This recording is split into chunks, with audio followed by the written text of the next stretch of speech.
Hey guys! For today's video, I'll be reviewing my Samsung Galaxy Z Flip. A few people actually asked me about my phone and told me to review it, so I decided to make this review video. Every opinion in this video is from my perspective, and to make it easy for you to relate, I am among the female young adult demographic, and I use this phone mostly for social media, school, and everyday things, like opening files, take pictures, etc. I've been using it for more than 2 months, and I got to tell you that I love it and I don't regret buying it. But nothing in this world is perfect, so let's see. First, let's talk about the size. Unfolded, I think it has the perfect size. I'm able to hold and grip it properly without it falling out of my hand or anything. And to make it easier for you, it has the size of a compact powder and it fits in my pocket nicely. Next is the fingerprint scanner. If you're right-handed, then there's no problem for you, but I am left-handed, so for me it's very annoying that I have to change hands just to unlock the phone. For the hinge, I think they did a great job with it. It's very sturdy, like you can open it at a lot of angles. Very useful when you're watching videos or using the front camera as a mirror.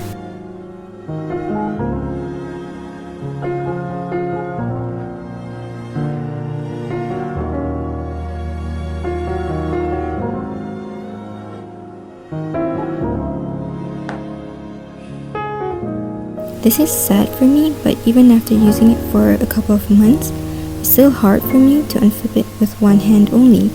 And since I got long nails, I have to be extra careful to not scratch the screen when opening it. Because of this, I just use 2 hands, and to be honest, it's not a problem, but I'm just not satisfied. This tiny screen is really my favorite feature.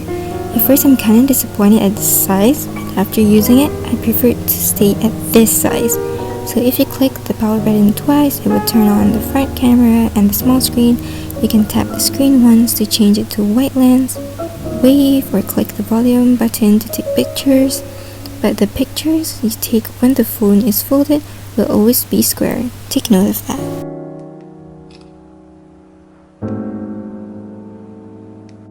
To turn on the small screen, just tap it twice. You'll see the time, date, and battery. Swipe to the right will show you music. Left will show you notifications, which I have none right now. Since I take a lot of naps, this timer feature is so useful to me. So tap the small screen once and you can pick and swipe to start timer or dismiss it.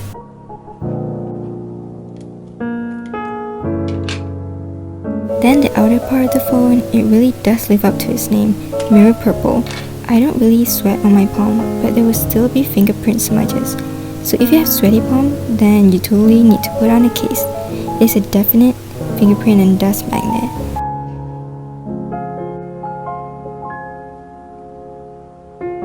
Here is where my biggest pet peeve lies. So you can see the border is higher than the screen. And because of this, a lot of dust will be stuck at the corners of the screen. Unlike normal phones where you can wipe it away with your fingers, this one can't because of the border.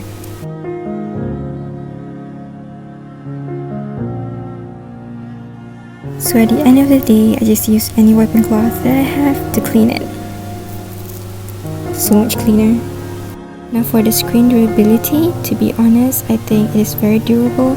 I have actually accidentally tapped the screen quite hard with my nails a couple of times, but there's still no scratches whatsoever. As you can see, it's still smooth.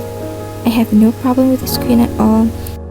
I went to Samsung's customer service the other day to put on the free screen protector, but the guy himself said that there's no need to put it on because the screen protector itself might damage the screen, even though they provide the service. So I was like, okay, kinda weird though.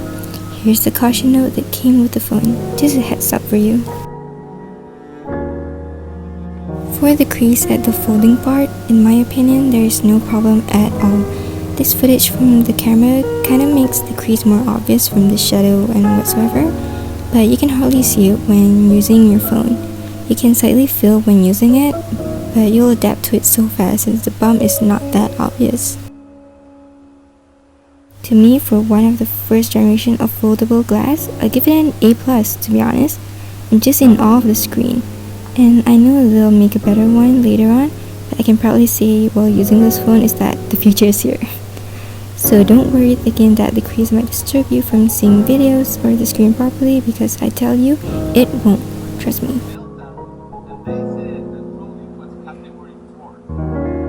So you need to know that this phone only has one speaker, and at first I was quite worried that the sound it won't be that loud, but it's actually loud enough for me. Right now the volume is not even half of it, and it's actually adequate enough.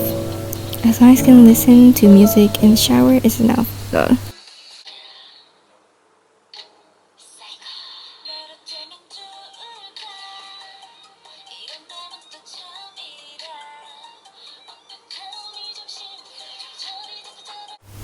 Okay, here's another sound test.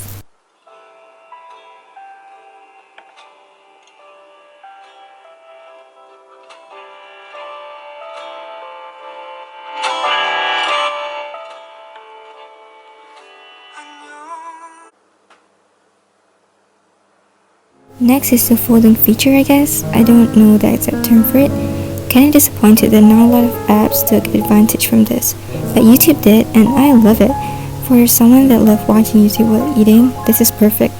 I can watch video at the same time, read the comments. So I really hope that other apps be creative enough to make use of this. Okay, the camera.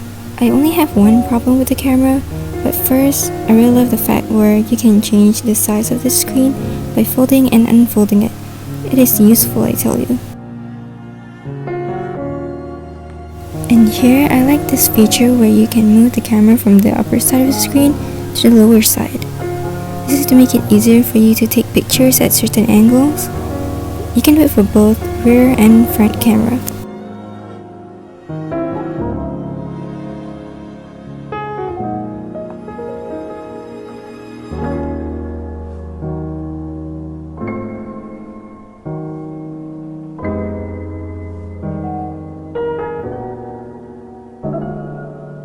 But here comes the problem.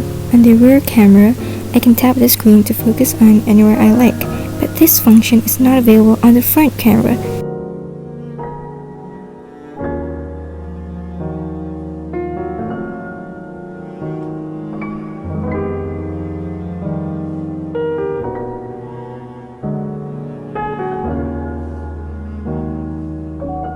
You can see me tapping, but it does nothing.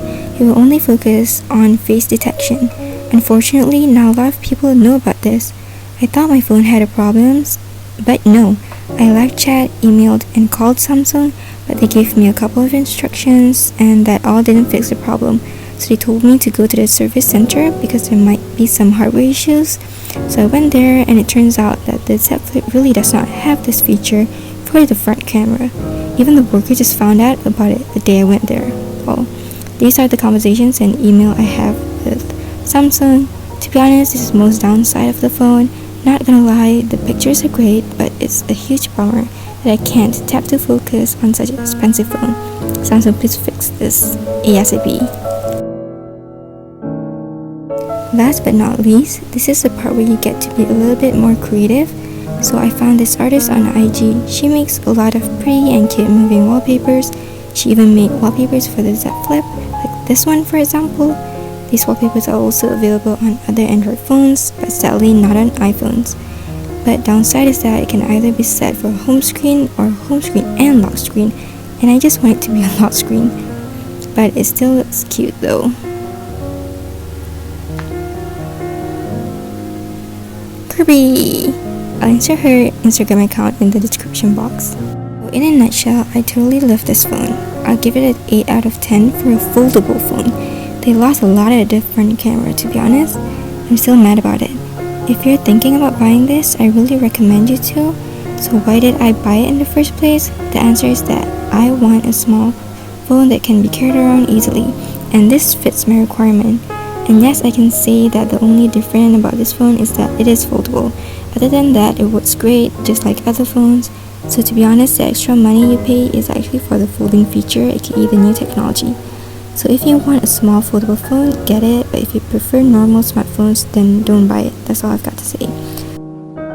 So that's all from me. If you have more questions, you can comment down below. I hope this video helped you. Thanks for watching.